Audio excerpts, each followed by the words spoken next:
Bonjour Timothy. Bonjour Ambre. Écoute, merci beaucoup d'avoir accepté mon interview. Je suis très très heureuse aujourd'hui de t'interroger sur ton nouveau livre.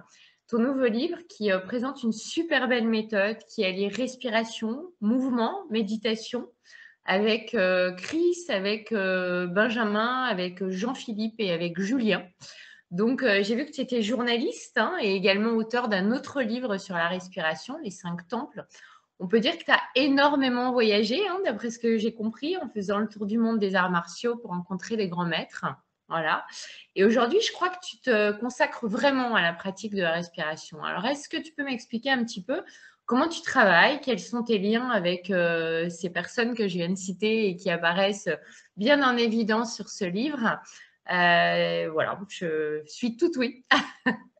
Ouais, comme tu l'as dit, aujourd'hui, consacre à la pratique de la respiration. C'est pas l'essentiel de mon activité professionnelle, mais en fait, c'est ma vie et c'est l'idée du livre. C'est que la respiration, de toute façon, est notre vie et notre socle. On respire 17 000 ou 20 000 fois par jour et on le fait automatiquement, j'ai envie de dire.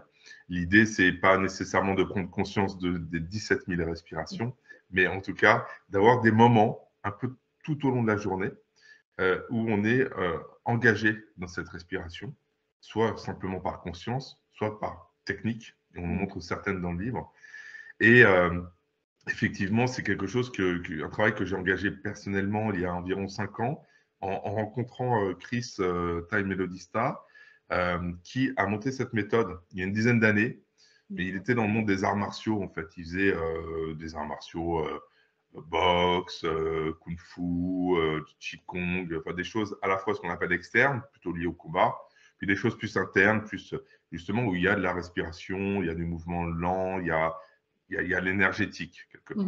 Tout à fait. Et à un moment donné, en travaillant ça, il s'est dit, voilà, l'art martial des arts martiaux, eh bien, en fait, c'est la respiration. C'est ce qui nous permet de tout avoir, le lâcher prise, le contrôle, la puissance, la douceur, la conscience, le fait de sortir de soi, le fait d'être en soi. Et il s'est mis enfin, il s'est dit, c'est pas d'une réflexion, hein. Il s'est dit Ouais. comment je pourrais le rendre accessible dans la vie de tous les jours, parce que souvent, tu sais, j'ai fait aussi beaucoup d'arts martiaux, tous d'ailleurs dans le groupe, on adore ça, et on rencontre des maîtres, parfois même des maîtres de yoga, de kung-fu, de qigong qui te disent ah, il faut 10 ans, une longue pratique pour apprendre à respirer. Et en fait, non, en fait, il faut 2 minutes. Faut aller toucher, il faut aller goûter. Après, oui, bien sûr. Après, la technique, la pratique, la conscience, ça se développe au long Ça cours. fine, ouais. Et c'est ça, Ethos Flow, en fait, c'est dire, là, c'est maintenant tout de suite, on peut l'avoir et on peut s'engager sur ce chemin-là. Et donc, Chris a fait ça, ce travail-là. On s'est rencontrés via les arts martiaux, un peu par hasard, dans des salles des stages, des salles de combat. Et tout le groupe s'est rencontré comme ça, un peu Génial. autour des arts martiaux. On s'est trouvés, il nous a réunis. Et puis il s'est dit, voilà, je pratique ça aux États-Unis, je l'enseigne. Il est français, mais il vit là-bas. Il vivait dans le sud des États-Unis. Je l'enseigne et je voudrais vous l'enseigner. J'aimerais que ça se développe en France, parce que c'est à tous notre pays. Et voilà, on s'est lancé. On s'est lancé et on ne s'est pas quitté. Avec Génial. ouais. Alors, comment tu le proposes justement? Est-ce que c'est des stages en France, à l'étranger? Est-ce que tu proposes aussi des formules de coaching privé pour des individuels qui n'auraient pas forcément envie ou qui ne pourraient pas tout simplement participer au stage que tu proposes? Oui, il y a 2 phases effectivement. La première, c'est proposer des stages ou des séminaires comme on voudra, qui peuvent être sur une journée, sur 2 journées. Ça fait 5 ans qu'on le fait, et essentiellement sur Paris, puisqu'on est un peu disséminé en France, donc on utilisait Paris comme le hub. Donc, ça va être dans des salles de type yoga, des studios de danse, parce on pratique du mouvement aussi, donc on a besoin de bouger, on a besoin de place. On a la musique aussi dans nos stages. En ce moment, par exemple, on propose le Club Iné, qui est une formule qui nous tenait à cœur à Chris et à tout le groupe, Benjamin et autres. C'est une soirée avec des musiciens. On a 3 musiciens, un DJ qui est au micro. En général, on se passe le micro et on anime la soirée comme un sound system. Mais c'est Génial. un sound system où on danse et on respire. Ok. Donc, on le dirige un peu, de temps en temps, on laisse traîner. Et les musiciens font de l'improvisation dessus. On a 3 musiciens qui sont des musiciens de jazz, notamment Jean-Philippe Darry, qui est un grand musicien de jazz. Il faut songer qu'en ce moment, depuis 2 ans, il fait une tournée avec Jeff Mills, qui est celui qui a inventé la techno à Détroit. Donc, il est assez connu dans le milieu musical et nous amène des musiciens incroyables. Génial. Donc, tu vois, on propose aussi ça, c'est-à-dire qu'on est vraiment, nous, on veut faire vivre des expériences dans nos stages.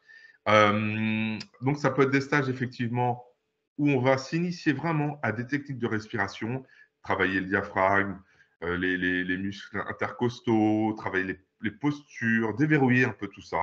Okay. Ça peut être vraiment des stages consacrés à ça, c'est thématique. On peut aussi aller dans des stages où on va aller dans l'émotionnel pur, travailler même des trans avec de la musique. On fait des rebirths. Ouais, du rebirth, du breathwork. Ok. Voilà, rebirth, breathwork. On a pas mal travaillé avec des Américains qui sont à l'origine de ces techniques, hein, notamment Chris. Il a travaillé avec Dan Brûlé, il a travaillé avec Stanislas Gorf. Ouais, j'adore. Voilà, en ce moment, il travaille avec lui sur la respiration holotropique. Donc, nous, on a un cloud, en fait. On n'a rien inventé. On propose juste de façonner les choses, de les amener d'une certaine manière. Et donc, maintenant, il y a des gens qui nous suivent depuis 4-5 ans qui viennent à des stages où on va aller un peu loin avec eux. Et dans un cadre complètement sécurisé, on est 5 coachs à chaque fois. On a un kiné-ostéo, on a des musiciens, on est formé à beaucoup de méthodes différentes. Donc, on encadre ça correctement et c'est très, très intéressant parce qu'on a vraiment des super retours. Et puis, on a aussi, on est quelques-uns à faire des coachings individuels. D'abord, Benjamin est kiné-ostéo, donc il reçoit dans son cabinet et il aide à la respiration. Jean-Philippe Darry, qui est musicien, lui, il enseigne au cours Florent, notamment. Oui, j'ai vu dans le livre, effectivement. Ouais. Donc, qu'est-ce qu'il fait? Il met la respiration dans son enseignement. C'est un clavier. Donc fondamental pour les acteurs. Incroyable pour les acteurs. Ils font de la comédie musicale et pour la créativité, si tu veux. Et Julien, il est dans les entreprises. Il nous envoie des vidéos parfois où il fait des séminaires et puis il fait respirer les gens autour de déjeuner ou avant pour les redynamiser ou autre. Et puis, moi, oui, j'accompagne parfois des personnes qui en ont besoin. Alors, ça peut être des sportifs, des managers ou des chefs d'entreprise. Je les accompagne dans le cadre d'une problématique qui les concerne. Alors, j'utilise la respiration comme outil principal. Il n'est pas l'unique outil, mais il permet toujours d'implémenter ce qu'on va travailler. Et je les accompagne dans une problématique qui, le plus souvent, tourne autour de la question de soi par rapport aux autres, pour être très concret, des prises de parole en public, des changements de cap. Donc, comment travailler son état d'esprit pour aller vers autre chose. Voilà, des accompagnements de vie qui ne sont pas forcément thérapeutiques, qui peuvent être aussi très concrets. Et je me sers aussi de mon background média, journaliste, pour travailler parfois même le discours, la rhétorique. Et je mêle tout ça pour accompagner la personne et puis l'aider à passer ces moments qui peuvent être des moments un peu difficiles. Génial, merci beaucoup pour cette réponse super complète. Alors moi, ton livre, il m'a beaucoup parlé parce que je me forme pour devenir professeur de yoga. Alors non pas forcément pour donner des cours de yoga, mais vraiment pour l'inclure dans toutes mes techniques en qualité de praticienne psychocorporelle. Et j'ai vraiment retrouvé énormément de pratiques. Tu l'as dit tout à l'heure, on n'a rien inventé, mais on a réuni plein de choses. Donc j'ai retrouvé effectivement toutes tes techniques inspirées des pranayama indiens, du Qigong, tu parles du Kiko, tu parles du Tumo tibétain, du soufisme, etc. Et c'est très, très riche. Et je veux dire que j'ai pris énormément de plaisir même à découvrir des nouvelles méthodes, des techniques que je ne connaissais pas du tout. Et on se rend compte finalement que toutes les voies, elles mènent au cœur, à l'être, au soi. Alors, dans ton ouvrage, tu présentes ta méthode un peu comme une pratique du souffle. À partir du mouvement, de la visualisation. Et si je fais un parallèle, moi, avec le yoga que je connais le mieux, finalement, c'est aussi ce que les yogis avaient compris depuis très longtemps, en fait. Quand on pratique les asanas avec différentes techniques de respiration, qu'on prenne la respiration Ujjayi, etc., quand on met de la conscience dans le ressenti, dans les différentes postures, quand on rajoute la visualisation des lignes énergétiques, en fait, qu'est-ce que tu peux dire, même si finalement tu m'as donné pas mal de pistes et d'éléments de réponse dans ce que tu as dit précédemment, En quoi votre méthode, elle se distingue des autres, de ces techniques ancestrales? Pourquoi l'avoir appelée Ethos? Merci pour cette question qui est riche aussi. Et je vais commencer par la fin pour y répondre. Parce Ouais. que yoga veut dire religuer, relier. C'est l'idée de lier le corps et l'esprit, de réunir la dualité qui est souvent très présente dans la vie, puisqu'on est entre soi puis l'extérieur. Et là, on réunit tout ça avec le souffle. Et en fait, ethos, enfin, le yoga, ça vient du sanskrit, ça vient de l'Inde. Et il y a 3000 ans, il y a eu ce petit chemin qui est parti de l'Inde et qui est remonté avec le langage d'ailleurs, hein, même avant le néolithique, dans le monde, vers le monde grec. C'est le passage des langues indo-européennes qui sont passées par la Grèce où on a développé ce qu'on appelle le logos, la pensée rationnelle, euh, la pensée aussi sur soi, la philosophie, le connais-toi toi-même hein, du temple de Delphes et tu connaîtras l'univers et les dieux. Et en fait, il y a un vrai lien entre l'Inde, ce monde indien, on va dire, ce monde, et la Grèce. Et nous, on vient puiser un peu dans cet univers un peu grec, pas par coquetterie, mais par atavisme, parce on apprécie beaucoup les philosophes grecs, notamment les stoïciens, qu'on lit vraiment. Et donc, ethos, c'est l'attitude, c'est on dit dans le langage que l'éthos, c'est l'attitude de locuteur. C'est ce que l'on montre, c'est le caractère. Et, on le connaît aussi le mot éthique. C'est d'où Mmh. l'on parle et comment on le fait. Et donc, on a appelé cette méthode ethos parce que la respiration pour nous, c'est une attitude de vie permanente. C'est pas je respire de 8h à 8h30 pendant ma routine et puis je respire plus quand il y a un stress ou quand il y a quelque chose qui me tracasse ou quand ça va super bien. Et puis je respire le soir avant de me coucher. Non, c'est ça plus je respire tout le temps. Et c'est une attitude de vie, c'est un caractère. Et il y a un proverbe sanskrit qui dit que quand on sème une graine, on récolte un Ouais. caractère, quand on sème un caractère, on récolte, etc., jusqu'à récolter une destinée. C'est-à-dire que même si on pratique 5 minutes par jour en conscience, ces 5 minutes-là, à la fin de la semaine, ça fait 5 fois 7, et puis à la fin du mois, 7 fois 4, et puis à la fin, on a fini par prendre une tangente où la respiration commence à prendre de la place. Mmh. Et c'est ça qu'on invite, c'est là où on invite les gens à suivre ce chemin-là. C'est vraiment le chemin intérieur. Au début, il faut évidemment des techniques. Ça permet de se reposer sur des cadres, des choses intéressantes. Et puis, voilà. Donc, quand moi j'enseigne, par exemple, à un manager, je lui propose, il me dit, voilà, dans les réunions, quand ça se passe mal, ça monte trop haut, j'ai envie d'exploser. Très bien. Mais très bien, mais tu vous ferais comme une prescription. Tu fais cette respiration-là, tu l'essayes, tu vois ce que ça fait. Ou avant une prise de parole. Ok, allez, ça monte un peu trop haut, tu vas me faire une respiration carrée. Inspire 4, bloc Ouais, 4, expire cardiaque. 4, bloc 4, petit carré, très simple, on n'a rien inventé, ça existe depuis toujours. Mais tu me l'as fait 10 minutes avant ta réunion. Et là, tu vas arriver à avoir à la fois avec de l'ancrage, une sorte de contrôle, et en même temps quelque chose de très, très, très fluide, de très souple, de très adaptable. Et tu vas être complètement présent Et tu es sûr que ça marche? Essaye. Après, je peux te dire qu'il y a un instructeur des Navy Seals qui s'appelle Mark Divine qui enseignait ça à ses soldats avant l'entraînement ou avant le feu. Pourquoi? Parce que on sait, et ça c'est l'apport aussi un peu scientifique, que quand tu fais une inspiration, tu vas activer l'accélérateur du système nerveux autonome. Quand tu inspires, tu boostes. Tu boostes. Tu expires, tu appuies sur le frein du système nerveux autonome. Donc, si tu inspires, que tu bloques, donc tu boostes, et tu expires, et que tu bloques, et que tu ralentis, bah, tu fais une sorte de. Tu sais, comme en voiture, quand tu appuies sur l'accélérateur et le frein en même temps, tu fais vrombir un peu le moteur dans un équilibre comme ça. Bah, ça, tu peux le faire avec ton corps. OK, C'est quand génial. même pas mal comme truc. C'est tout Ouais, con, c'est tout bête, mais et ça on arrive à marche. le faire. Au début, il faut quand même pratiquer. Ouais.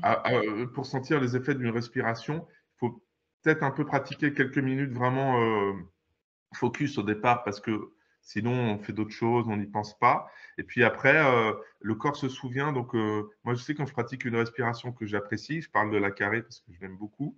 En 30 secondes, une minute, je suis complètement dans un autre mood, si tu veux. Bien sûr, parce que tu le fais en conscience et tu es vraiment dans l'espace de cette respiration-là. Eh oui, ça fait toute la différence. Super, merci. Alors moi, j'ai trouvé ça super intéressant, mais j'aimerais quand même revenir sur un secret. Tu dis que pour se préoccuper de l'intérieur de soi, c'est vraiment apprendre à être dans l'inconfort depuis l'intérieur. Et tu dis aussi que quand on parvient à gérer un inconfort, que ce soit un inconfort psychologique ou physique, ce qui nous arrive de l'extérieur, donc un agent stressant, devient beaucoup plus facile à gérer. Donc ça, j'adhère complètement, mais tu parles notamment tu invites les gens à tester des douches froides ou des bains glacés, qui nous apprend à générer le stress par rapport au froid. Moi, j'ai beaucoup, beaucoup de mal avec ça. C'est-à-dire que j'ai vécu 6 ans quasiment en Équateur, où j'étais à 25 degrés toute l'année. Et j'arrive pas, en fait. J'ai un corps très, très yin. J'ai beaucoup de mal. Le yoga m'a énormément aidé pour remettre de la chaleur dans le corps. Mais pour moi, tu vois, la douche, c'est mon moment détente. Le matin, j'ai besoin de ma douche chaude. Et j'ai essayé, hein. Et quand j'ai lu le livre, je me dis, tiens, c'est encore un appel. Ah, parce que tout le monde me dit, mais tu vas voir, en prenant des douches froides, tu vas vraiment te sentir mieux dans ton corps. Pour moi, c'est un stress inouï. Alors, qu'est-ce que tu proposes pour justement augmenter l'antifragilité dont tu parles dans le bouquin que je trouvais hyper intéressante? Est-ce qu'on est obligé de s'infliger ça? Est-ce qu'on va chercher une antifragilité ailleurs? Est-ce qu'on peut y aller peut-être crescendo pour finir par prendre du plaisir? Pour moi, c'est lunaire, en fait, de prendre une douche froide. Merci, parce que ça, c'est hyper important ce que tu dis. Euh, il y a des invitations au froid parce qu'on sait que le froid a des vertus, etc. On sait d'abord que ça fait du bien parce que c'est ça le but. Et si c'est vraiment pas agréable, je pense qu'il faut pas y aller. Tu sais, dans le monde, des gens qui vont à la découverte d'eux-mêmes, du bien-être, hein, j'utilise le mot, parfois des injonctions, hein. On doit prendre une douche froide, lire un bouquin par jour, non, ça va, c'est pas ça. Alors, le froid, moi, pour te dire, je vais te donner un secret. La douche froide, je suis pas fan. Par contre, j'adore les bains froids ou les bains de mer froids. Ouais. Tu sais, comme je suis dans le sud-ouest, c'est dans le Pays Basque, les dames ou les retraités qui vont se baigner tous les jours. Bon, mais moi, je fais ça. Je préfère ça que de prendre des douches froides, je suis pas fan. Bon, parfois, je le fais parce que ça booste, surtout quand il fait chaud. Mais, donc, voilà, pas d'impératif catégorique là-dessus. C'est simplement des expériences. Donc, ça se trouve, tu auras peut-être plus de facilité à aller dans une mer à 12 ou 15 degrés, peut-être, et Ouais, te plonger, quitte à ressortir, ou parfois dans un bac de glaçons. C'est comme ça que j'ai commencé, ouais. avec Wim Hof. Voilà, Chris aussi était allé voir Wim Hof il y a une dizaine d'années avant qu'il soit connu. Mais le froid est pratiqué au Japon, en Chine, et sans doute même Tout à dans nos fait. contrées depuis, j'aime pas dire la nuit des temps, mais depuis très très longtemps. Donc, Mais tu le froid, c'est. le terme, ça me va. Maintenant, même dans l'eau, tu vois, moi, l'eau, c'est mon élément. Pourtant, hein, Voilà. j'ai beaucoup de mal à aller me baigner dans une eau froide, quoi.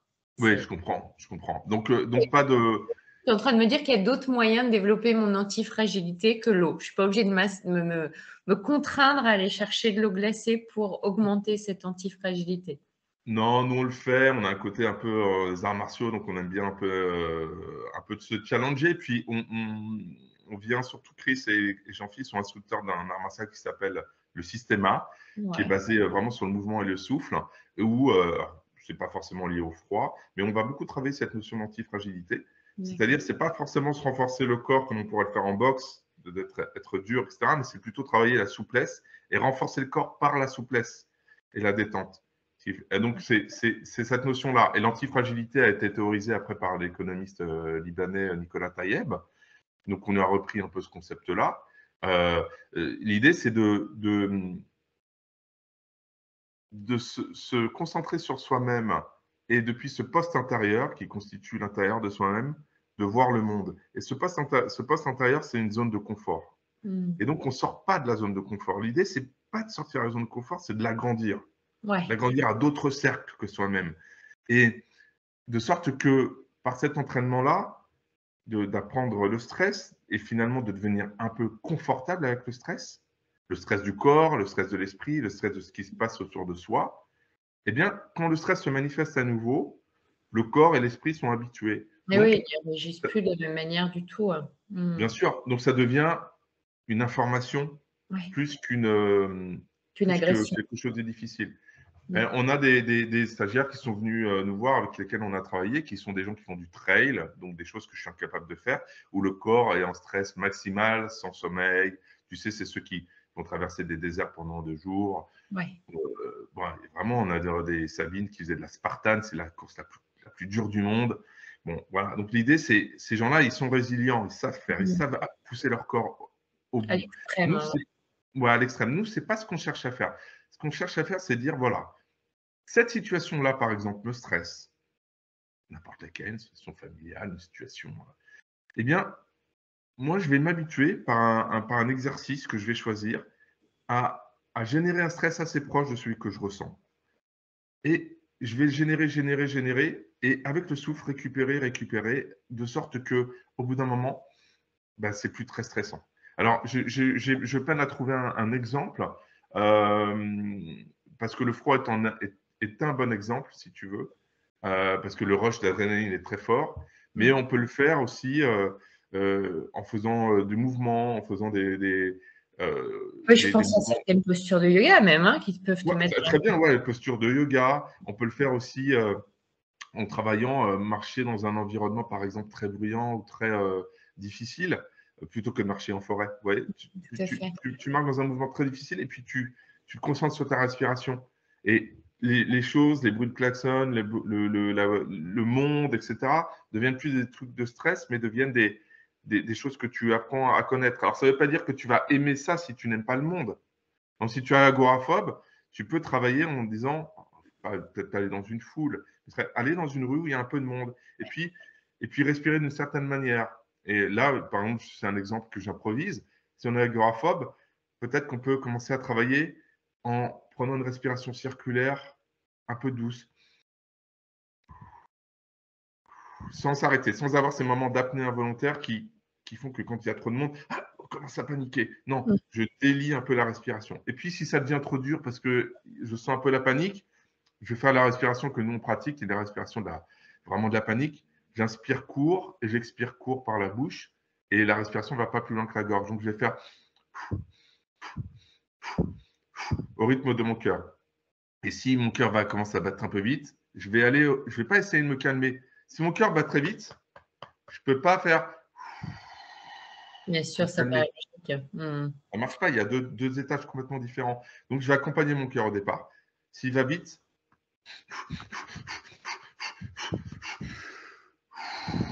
Finir par après donner le tempo au cœur. Mm. voilà. Et en fait, tu vas voir que si tu le fais, alors, donc, tu peux le faire avec le sport. Tu mets sur les genoux, tu fais 10 pompes très pompées, et pour récupérer, tu fais. Et le cœur, il fait. Et Ouais, ouais, quand le cœur, il fait. Eh ben, l'esprit, il va avec. bien sûr. Tu ne peux pas avoir un cœur qui va doucement et l'esprit qui va vite. C'est impossible. C'est ensemble. Ouais, ouais. Donc, voilà un exemple d'antifragilité. Tu n'aimes pas trop le monde, tu es un peu en panique, etc. Ne va pas tout de suite te confronter dans une manifestation, parce que c'est trop fort. Mais progressivement, tu peux aller dans une rue, hein, commence à avoir un peu de monde. Tu sens le stress, qu'est-ce qui se passe? J'ai les outils, j'ai les bases, j'ai les cadres pour me rassurer. Ok, si c'est trop, tu sors. Si tu peux continuer, continue. Et par contre, la prochaine fois, va un petit peu plus. Tu as Ouais, fait 5 minutes? Ok, la prochaine fois, j'en fais 7. Ok? Et c'est ça l'antifragilité. C'est de bien. l'entraînement, en fait. Ouais, tout à fait, tout à fait. Comme dans tout, hein. C'est la Ouais, pratique et bien sûr. et c'est la Alors, pratique petit à petit. ouais, ouais, tout à fait. Je te remercie. En plus de toutes les vertus, hein, du souffle et toutes les vertus que vraiment tu détailles très, très bien dans ton livre, tu fais le pont entre la spiritualité et la pratique consciente du souffle. Alors, est-ce que tu peux nous expliquer en quoi les 2 sont liés? En quoi le souffle, finalement, amène à la spiritualité? Hmm. Bah déjà, par l'étymologie, ce qui est assez extraordinaire, c'est que le souffle et l'esprit ont la même racine, qui est spire, qui est aussi la racine de spirale, spiro, etc. Donc, c'est la même racine étymologique, le souffle et l'esprit. Et si je songe à une petite, je ne suis pas un exégète, hein, je ne suis pas un étymologue, mais si je songe à l'Esprit Saint, par exemple, dont les chrétiens parlent, le Spiritus Sanctus, l'Esprit Saint, c'est le souffle divin. Et d'ailleurs, dans la Bible, on retrouve cette expression du souffle divin, le Mmh. souffle saint, le souffle divin. Donc, à partir du moment où on travaille le souffle, même si c'est pour des choses aussi basiques que dont je parlais tout à l'heure, une réunion, gérer un stress, apprendre des choses comme ça, on s'engage quand même sur une voie qui est celle de la connaissance de soi, la connaissance de l'autre, la connaissance de son environnement. Et quand on pousse, on creuse et on pratique, il y a quelque chose qui commence à prendre un peu de place et qui devient, oui, on pourrait l'appeler spirituel, c'est-à-dire c'est un travail de l'esprit et du corps. Tout Mmh. simplement, c'est ça la spiritualité, c'est le travail de l'esprit et du corps Bien qui ne sûr. font qu'un. Et là, on accède à quelque chose de nouveau et qui, et là j'y tiens, en tout cas dans notre approche à nous, est non dogmatique, c'est-à-dire que nous ne proposons pas, nous proposons des cadres de pratique, mais pas nécessairement de prière, pas de rituel. Mais en revanche, on peut faire naître ses propres rituels ou dans les rituels qui nous accompagnent, si une personne est chrétienne, bouddhiste, musulmane, peu importe, libre à elle d'ajouter le souffle dans sa pratique. Ce OK. qui, tu le vois, la spiritualité, c'est souvent la répétition aussi, hein. Un Bien sûr. rituel conscient. Mmh. Dans le yoga, c'est le cas. La salutation au soleil, parfois qui constitue un peu la base. Chez les chrétiens, enfin toutes les religions déistes ou même polythéistes hein, ont des rituels qui permettent en fait de se centrer sur soi, de poser un cadre. Eh bien ça, on peut le faire en ajoutant le souffle. Et si on ne pratique que le souffle, effectivement, on finit par ajouter des cadres soi-même. Moi, j'ai les miens, j'ai mes petits trucs. Voilà. Génial, merci, hein. D'ailleurs, tu invites à respirer comme un alchimiste. J'ai beaucoup aimé l'image. En conscience que l'inspiration, c'est ton pouvoir, que l'expiration, c'est ton lâcher prise. Un acte de soumission, hein, au divin. Et ça, j'ai trouvé ça absolument magnifique, quoi. Merci, merci beaucoup. Ok, Tim. Alors maintenant, j'aimerais que tu nous parles un peu du nerf vague. On en entend de plus en plus parler de ce nerf vague pour justement gérer le stress davantage. Est-ce que tu peux nous expliquer pourquoi déjà le nerf vague, on en parle partout pour gérer le stress et puis évidemment, nous citer peut-être quelques moyens qui permettent de le stimuler, ce nerf vague. Bien sûr. Le nerf vague est très intéressant parce que c'est un nerf qui parcourt quasiment tout le corps, hein, qui démarre ici, qui passe sur le pharynx, qui descend, qui part un peu sur les deux côtés du corps ensuite. Bon, je simplifie parce que nous avons notre spécialiste, hein, Benjamin, qui en parle beaucoup mieux que moi parce qu'il est kiné-ostéo. Mais ce nerf vague régule beaucoup de choses et met en lien plusieurs parties du corps. Il met en lien le cerveau, il met en lien le cœur, et il met en lien le ventre. Et ces trois organes ont un point commun d'avoir des neurones. Et le nerf vague, comme un nerf, permet de les faire communiquer entre eux. Ok, Et on retrouve ça dans les expressions populaires, se faire des nœuds au ventre, des nœuds au cerveau, d'accord. il y a la gorge serrée. Pourquoi? Parce qu'il passe ici par le pharynx et vraiment ça converge ici. Donc en fait, le nerf vague joue tous ces rôles de régulateur du stress essentiellement. Euh, Quand on a un trop fort stress, un stress souvent le problème du stress, c'est pas le stress en lui-même, c'est souvent qu'il est trop répété trop longtemps. Le nerf vague finit par s'inhiber un peu. D'accord. De sorte qu'il peut y avoir des symptômes après de moins bien. Par exemple, souvent des gens qui ont mal au ventre. Des gens- Ballonné, Ouais, pas de transit, et cetera, sont liés en ou- fait, possiblement voilà, à ce nerf vague et à cet excès de stress, quoi. exactement. Avec le stress, on peut avoir une inhibition du nerf vague. Or, le nerf vague, donc, c'est celui qui permet, lorsqu'il est stimulé, hein, c'est la difficulté à comprendre, si on stimule le nerf vague, on permet au corps de ralentir. On permet au corps de mieux activer la partie du système nerveux autonome, ce qu'on appelle parasympathique, c'est-à-dire la partie du ralentisseur du corps. Mmh. Donc, il faut stimuler ce nerf vague, ou en tout cas, on a intérêt à le faire. Il y a plusieurs solutions. Quand vraiment, si on a vraiment des symptômes lourds, eh bien, les kiné-ostéos sont très bons pour ça. Ils vont vraiment OK. stimuler le nerf vague. Ça, c'est vraiment très, très, très efficace. Le réveiller un petit peu. Et puis, tout seul, on peut le faire. Alors, il y a des choses toutes bêtes, par exemple, comme il passe ici, qui peuvent être, près la carotide, etc., qui peuvent être, par exemple, de prendre, de boire et de gargariser, par exemple. Ouais, Ça d'accord, va de stimuler le chanter? nerf vague. Voilà. On peut commencer à créer du mouvement. fais du Ouais. massage. Le mouvement, ça va permettre de stimuler un petit peu. Il y a aussi le sport qui stimule le nerf vague. Et évidemment, la respiration. Donc, pour activer le nerf vague avec la respiration, l'idéal, c'est d'appuyer essentiellement sur le frein du système nerveux autonome, donc l'expire. Donc, Ok. si on veut, par exemple, activer le nerf vague, on peut, pendant quelques minutes, pratiquer une respiration où, par exemple, on va faire inspirer sur 3 et on va doubler ou tripler l'expire. Expirer sur 9. C'est une valeur, hein, ça peut être. Moi, j'aime bien faire une respiration en 1 minute. C'est pas facile, il faut s'entraîner un peu. J'inspire sur 10, j'expire sur 50 Ok, secondes. la samadhi aussi, on s'amuse à expirer jusqu'à C'est ça, 36 pour ma part. Je ne vais pas plus loin pour le jusqu'au moment. bout, exactement. Voilà, sans performance, hein, l'idée, c'est simplement de dire on va très, très, très loin, on expire. Vous allez D'accord. voir que tu connais sans doute, mais si vous le faites, vous, derrière votre écran, ça crée c'est vraiment un ralentisseur, quoi. Ça crée quelque chose où on plane même un petit peu à la fin. Mais ça active le nerf vague. Et oui, alors on en parle aujourd'hui, c'est vrai que c'est important. C'est pas le seul, il ne faut pas tout résumer à un nerf, mais ça fait partie de la conscience de soi, c'est de connaître un petit peu la mécanique aussi. Bien sûr. Connaître la mécanique, c'est pouvoir s'élever. C'est la terre et le ciel, c'est cette dualité où on sait de quoi nous sommes faits, d'organes, de viscères et d'eau. Et à quoi ça sert? C'est intéressant.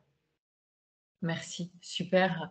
Alors, dans une quête de développement personnel perpétuel, hein, tu proposes de t'interroger chaque jour en répondant à cette question: est-ce que j'ai fait au mieux de ce que je suis avec ce que j'ai? Tu rappelles les accords Toltec, hein, dans ton livre, en précisant qu'à la fin de notre vie, ben, on va se souvenir uniquement des moments réels de notre vie, de ce qui a compté en fait, des moments de création, de cohérence avec soi-même. Alors, tu glisses un peu, j'imagine, cette notion d'équanimité. Et puis, tu ajoutes que ce qui permet de garantir cette cohérence, c'est notre temps, notre énergie et notre attention. Est-ce que tu pourrais détailler un petit peu ce qui t'amène à tirer cette conclusion finalement, c'est ce triptyque-là?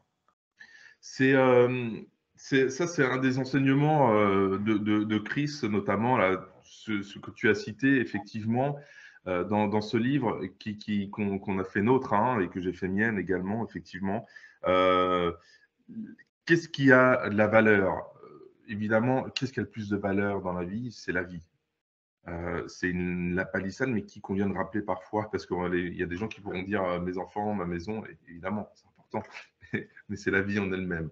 Et dans cette vie, ce qui nous échappe, mais ce dans quoi on peut vraiment être, c'est deux facteurs essentiels à mon sens, et à notre sens, c'est le temps et l'énergie. Pourquoi le temps? Le temps, parce que d'abord, c'est ce qui ne reviendra jamais. Mmh. Et donc, porter une attention au temps que l'on consacre aux autres, à soi, et c'est pas ne pas le gaspiller. On a le droit de gaspiller le temps, mais on peut le gaspiller en conscience aussi. Disons, avoir vraiment conscience du temps, à mon sens, est un accès direct à soi-même et à la spiritualité. Euh, c'est vraiment c'est une valeur très subjective, le temps. C'est une valeur qu'on mesure, mais qui en même temps peut, peut, peut, peut, peut vraiment être central dans notre vie. Quand je me lève le matin, déjà pour remercier d'être vivant, parce qu'après tout, c'est pas si évident que ça. Ça arrive à beaucoup de gens de ne pas se réveiller. Et qu'est-ce que je vais faire de ma journée? Alors oui, je vais peut-être prendre le bus, le métro, aller au travail, très bien. Mais comment je vais l'employer ça? Qu'est-ce que je vais faire de ça? Est-ce que je vais regarder l'extérieur? Est-ce que je vais regarder les gens? Est-ce que je vais juste respirer en moi-même? Voilà, on peut faire les choses avec une intention et, et pas forcément tout, encore une fois, parce qu'il ne faut pas être dans l'injonction, mais on peut se poser cette question. Et la deuxième valeur, le deuxième pilier, c'est l'énergie. Quelle énergie je mets dans ce que je fais? L'énergie, la plus belle, c'est l'enthousiasme, hein, c'est le baiser des dieux, c'est ce qu'on fait là, en fait, hein, Ambre. C'est dire, on parle de soi, mais on parle aussi de ce qui nous connecte, de ce qui est en commun. Et ça, c'est beau. Et on le fait avec cette énergie-là. Et, euh, et moi, ça, c'est vraiment quelque chose qui me marque parce que pendant longtemps, et peut-être encore aujourd'hui, à certains moments, je fais des choses un petit peu on fait des choses par devoir, hein, aussi, mais c'est important le Bien devoir. sûr. Il n'y a pas de souci, hein. Le devoir prendre soin de ses enfants, soin de sa compagne, son compagnon, etc. Mais l'énergie, c'est quelque chose d'important. C'est quelle intention aussi on met dans l'acte, dans le mouvement. C'est pour ça qu'on fait du mouvement. Mais oui, parce que là où va l'intention, l'énergie suit. On le sait aujourd'hui avec la physique quantique. Mmh. Ben, c'est ça, quand nous, au Systéma, on frappe comme ça en fléau très très détendu, de toute façon ça va faire du bruit, je vais taper, c'est quelle énergie? Ben, ce n'est pas l'énergie de la tension, c'est l'énergie de la détente. Voilà. Et sans frapper fort, c'est simplement boum. Et là, il se passe quelque chose. Quand vous recevez le coup, il y a une sorte de blast qui se crée dans le corps. Alors, quand on le voit, on a l'impression que c'est bidon et il se passe vraiment quelque chose. Pourquoi? Parce que cette intention-là, c'est l'énergie qu'on met. Et en fait, ce n'est pas l'énergie de la tension, c'est l'énergie de la détente. D'accord, intéressant. Alors, je ne sais plus si est dans ton livre, du coup, pardonne-moi, hein, l'impair, si je parle d'un autre livre, où il explique que finalement, il y a une scène dans Bruce Lee qui avait été coupée, où il utilise l'énergie de son adversaire et il dit, en fait, c'est la scène principale qui a été coupée dans le film parce que c'est là où on comprend comment on combat, finalement. C'est dans ton livre ou pas du tout? Oui, je crois qu'on parle de Bruce Lee, hein, parce qu'on aime bien Bruce Lee, hein. Il nous en fait rêver et en même temps, il est hyper profond parce que ces grands principes-là, il les a pratiqués. Et oui, oui, c'est ça, le meilleur combat qu'on mène, c'est celui qu'on mène pas. Oui, c'est le principe d'utiliser le vide, utiliser la force de l'adversaire et de l'amener vers quelque chose de vide plutôt que d'être en face. Et même quand il y a des moments où on doit mener des combats, on doit mener des combats frontaux, on va dire, des combats durs, il faut savoir quand l'arrêter et quand récupérer. C'est-à-dire que la finalité du combat, c'est la paix. Ouais. Il ne peut pas y avoir de combat pour le combat. Il peut pas y avoir... voilà, l'énergie, si on met de l'énergie du combat dans le but de la paix, on sait qu'on en sortira par le haut. C'est ça l'idée. Et donc le temps et l'énergie, sont deux valeurs en or et qui valent, à mon sens, tous les comptes en banque du monde. Il y a beaucoup de gens. Chris en rencontre pas mal aux États-Unis parce qu'il y a des gens qui ont des sommes qui gagnent très très très très bien leur vie, ce qu'on voit moins en France dans la vie quotidienne, tu vois. Et lui, il voit des gens qui très bien réussi matériellement, c'est super pour eux, et qui crament leur temps dans un stress intense Ouais. et qui crament leur énergie aussi dans un stress intense et qui, in fine, sont pas bien du tout. Et on entend des gens, et c'est pas du tout de la morale, hein, mais on entend des gens qui, effectivement, ont cumulé beaucoup de choses, ont réussi, et derrière, du coup, se sont complètement oubliés, quoi. Qu'est-ce qui reste? Ouais, bien sûr. Et ces gens-là, Chris les coach, par exemple. Génial, hein. Bah, Mm. c'est des gens qui alors tu parles de la dépression d'ailleurs dans ton livre, hein, en expliquant un petit peu, où ça nous amène, mais très souvent on veut répondre dans ces cas-là, hein, puisque j'en accompagne aussi évidemment, à ce qui est attendu de nous par le modèle parental, par le modèle familial ou même ce qu'on a pensé qui était attendu de nous. Puis on se réveille un matin en se disant: «Mais là, je suis plus du tout, sur mon chemin de vie». Ce qui a été mon cas à un moment, hein. Donc Oui. ça me parle beaucoup ce que tu racontes. OK, super. Bah, d'ailleurs, il y a énormément de témoignages, hein, dans ton ouvrage, c'est très riche, qui sont tous séduits par, les efforts qu'ils mettent dans leur routine, parmi lesquels, tu as un Jean-Philippe, Davis, je crois? Ouais, Jean-Philippe Ritchie, qui est comédien. Ah d'accord, très bien, Ouais. OK. Et d'ailleurs, j'avais envie de reprendre les paroles, alors de Chris qui dit, «Notre façon de nous présenter au monde et notre façon de respirer, car cela va influencer notre façon d'être». Alors cette vision, encore une fois, elle rejoint celle des yogis, hein. Maintenant, on sait qu'il y a des techniques de respiration qui vont avoir un effet de booster, tu l'as dit, hein, et puis tu en as d'autres, qui vont plutôt avoir un effet pour complètement, s'apaiser, calmer le stress dont tu parlais avant une réunion, par exemple. Au niveau des techniques et ethos, comment tu fais la distinction justement, pour expliquer un petit peu quelle respiration va favoriser, le booster au début de la journée? Quelle respiration va permettre de calmer un petit peu le jeu quand, on a besoin de se poser? C'est bon, la plupart des gens, mais on prend le cas de Jean-Philippe Ritchie, lui qui est comédien. Donc, qu'est-ce qu'il a? Il a des scènes à jouer, donc toute la technique du comédien à apprendre, etc. Puis, avant d'arriver sur une scène, il y a forcément, moi je l'ai vu au théâtre, il est d'une intensité folle d'ailleurs. Et donc, avant de monter sur scène, bah, il y a du stress. Du stress, encore une fois, est positif, mais si l'adrénaline va trop haut, le cortisol aussi, on finit par oublier son texte, avoir des trous, ou paniquer, hein. Donc, c'est comment garder ce niveau d'énergie. Son besoin, c'est garder son niveau d'énergie haut pour donner, pour envoyer, et en même temps, d'être très serein à l'intérieur. Donc, une carré, par exemple, ça peut être bien. La plupart des gens aussi, après, travaillent dans des entreprises. Donc, c'est pareil, ils vont arriver dans un endroit connu, ils ne sont pas forcément stressés, mais ils vont avoir des moments stressants dans la journée.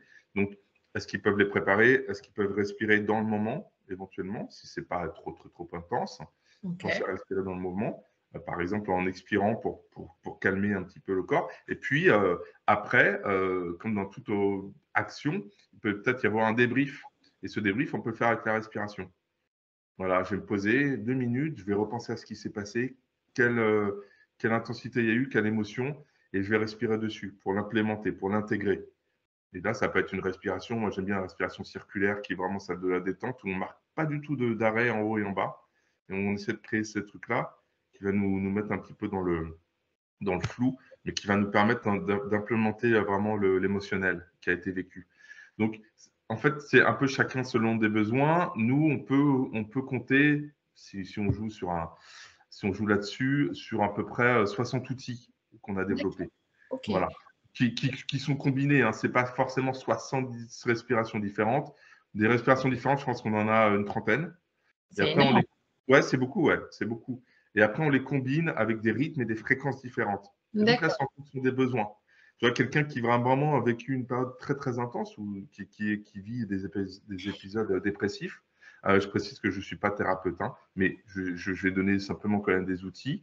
Ce qui est pas, on peut très bien avoir un psychologue, un psychiatre, c'est pas du tout antinomique. Hein.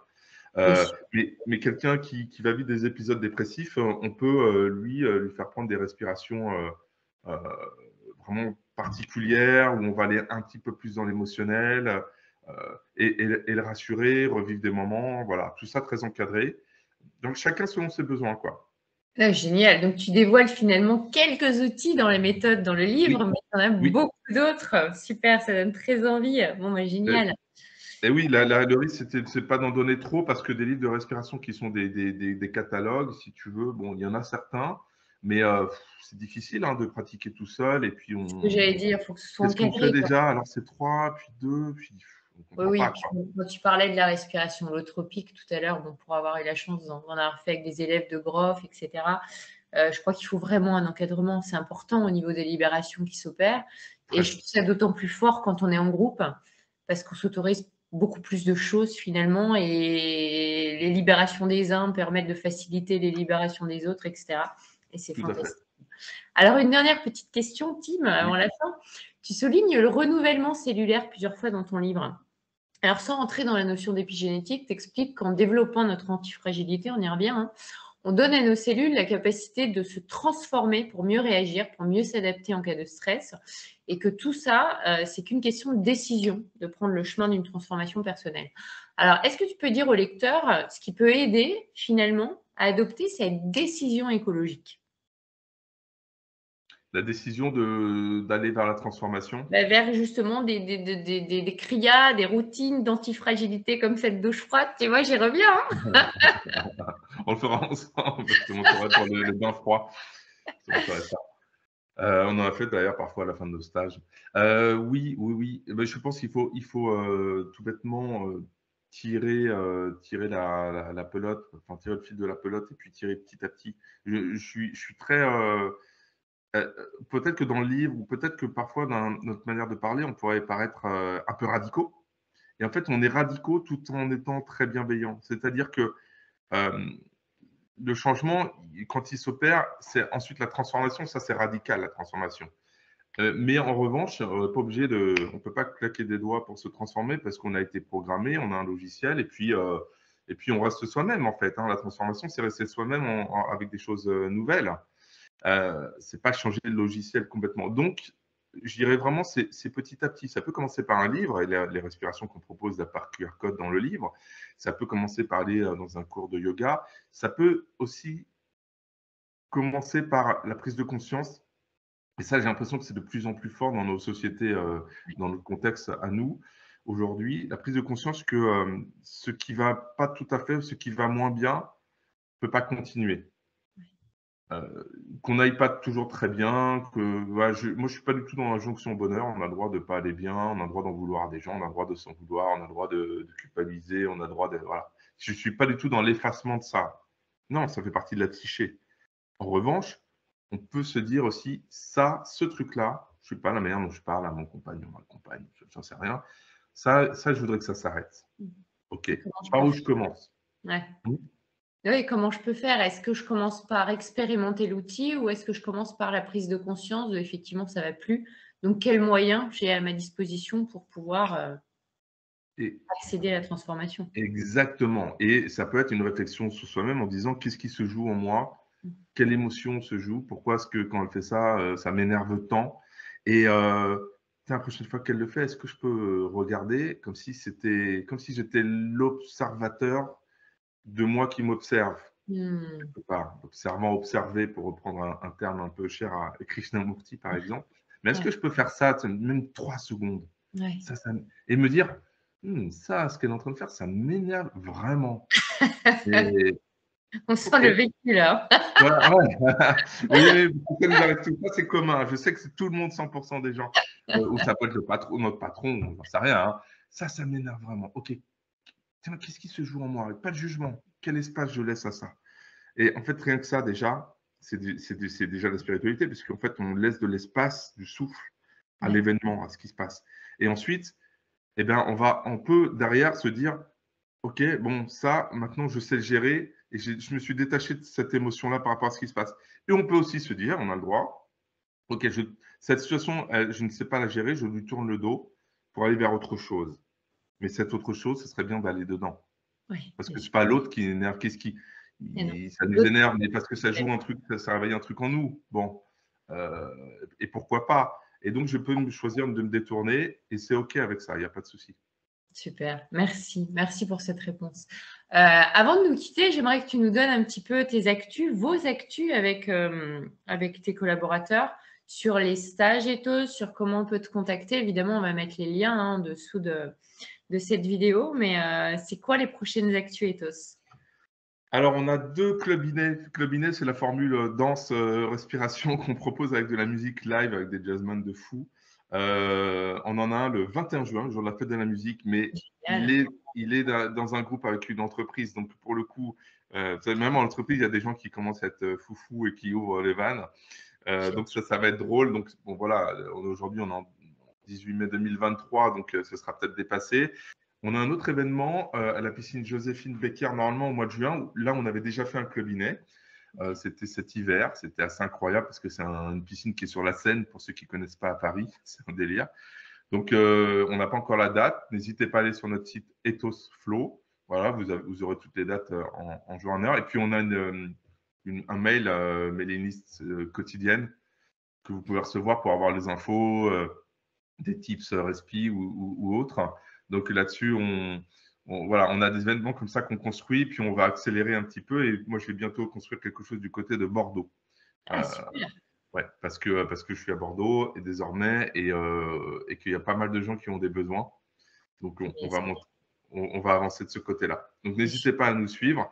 On a tous des actualités très différentes, mais on les résume sur le site. Super. Un grand, grand merci, Tim. Je te souhaite énormément de succès. Je vous souhaite aussi bien avec la sortie de ce livre qui est vraiment sympa. C'est vrai qu'on n'a pas parlé des QR codes, tu l'as souligné tout à l'heure, mais c'est vraiment très agréable à lire. Il est hyper riche, hyper complet. Les vidéos en plus, pour les gens qui sont plutôt visuels, ben voilà, c'est très simple. Il y a juste à flasher les QR codes. Il y a des témoignages. Il est fantastique. J'espère à très bientôt. Un immense merci. Et Et puis, merci à toi. Merci à ceux qui sont derrière leur écran qui ont écouté cette longue interview. Je parle un peu vite, mais je respire quand même.